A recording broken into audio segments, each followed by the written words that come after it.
So, how is the exhibition? London is amazing as always. ICE in London is the place where everyone goes, right? So it's an amazing opportunity to meet all your clients, all your partners, all the friends from the industry, right? As we've been all here for years, really.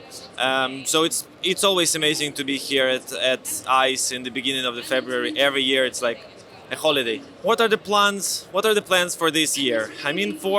For us mostly, right? 2022 was not the best year for crypto, right? Many people, read in the news that the crypto is dead, right? The industry is in the bad condition and so on. But what we see in the gaming, right? What we hear from our existing clients, from potential clients, and so on, that they are still looking very much into crypto, right? It helps our clients and other businesses to really expand their operations across the globe, right? Cryptocurrency is still one of the best solutions, right? So we see existing accounts grow, even despite of the so-called crypto winter, right, as we call it in the blockchain space, right? So existing accounts still mark growth. It's not that high as was, for example, in 2021, right? But it's still a double-digit growth, right? How we say, it's not a multiplier, but it's still very good.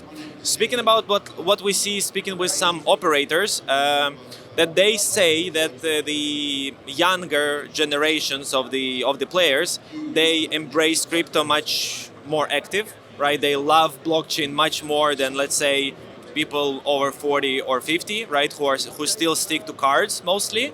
So if you are launching then a new brand, right, or you sort of trying to target younger generations, everyone say that crypto is a no-brainer, that you should have it. I look at this under the prism of cryptocurrency, right? So I see that everyone are thinking on embracing crypto payments, blockchain technologies, and so on.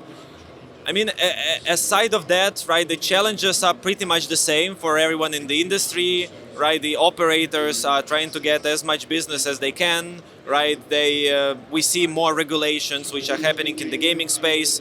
Some licenses which used to be popular ones, right now losing the popularity because some local licenses appear, right? So there are new challenges, right? This also includes the payment solutions, right? We see that some payment solutions are being disconnected from the markets which become to be regulated and so on. So everyone pretty much are facing the same challenges, right? New platforms are getting the business with innovations, with having more friendly design, quicker processing of the bets, of the spins, and so on. New businesses appear, such as aggregators for game aggregators, the payment aggregators, the traffic aggregators, and so on. So the industry sort of is growing in the way that it was growing for the past few years.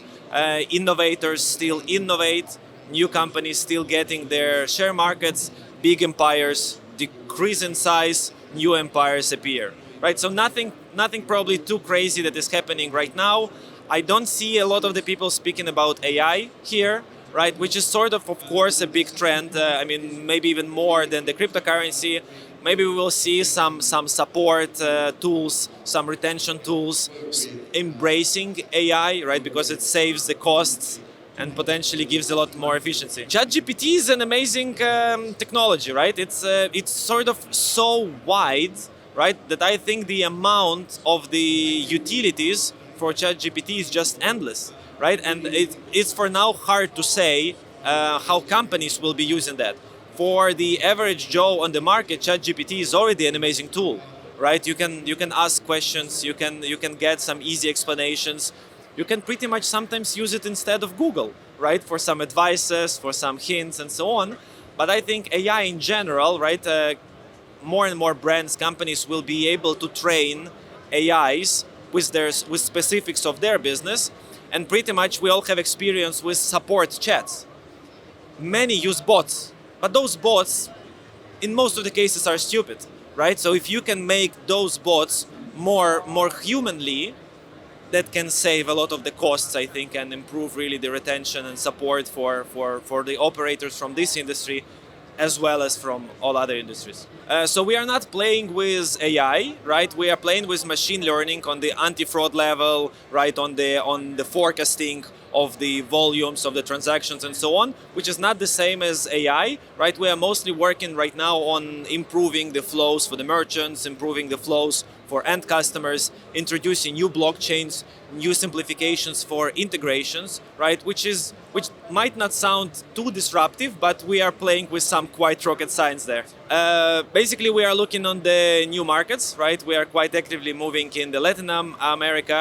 We see that the cryptocurrency adoption there is quite quickly growing, and the next one is basically new industries, right? We're quite strong in iGaming, right? But we see that new industry, other industries start to adopt cryptocurrency also quite quickly. We see this from the luxury, right? From the private jets, from the luxury brands, from the real estate, and we sort of expect online e-commerce to jump into crypto payments this year or next year much quicker than they were doing before. How are we different from others, right? The philosophy of the product and of the company, basically making difficult things simple, right? So our strong side is that we provide a service to our clients which helps them to deal with difficult technology, to solve really difficult challenges in business via very simple interface and very simple API. And then the service, right? We have 24/7 account managers and support who help every client who maybe not so familiar with blockchains, with crypto, to really feel at home with the solutions that we offer.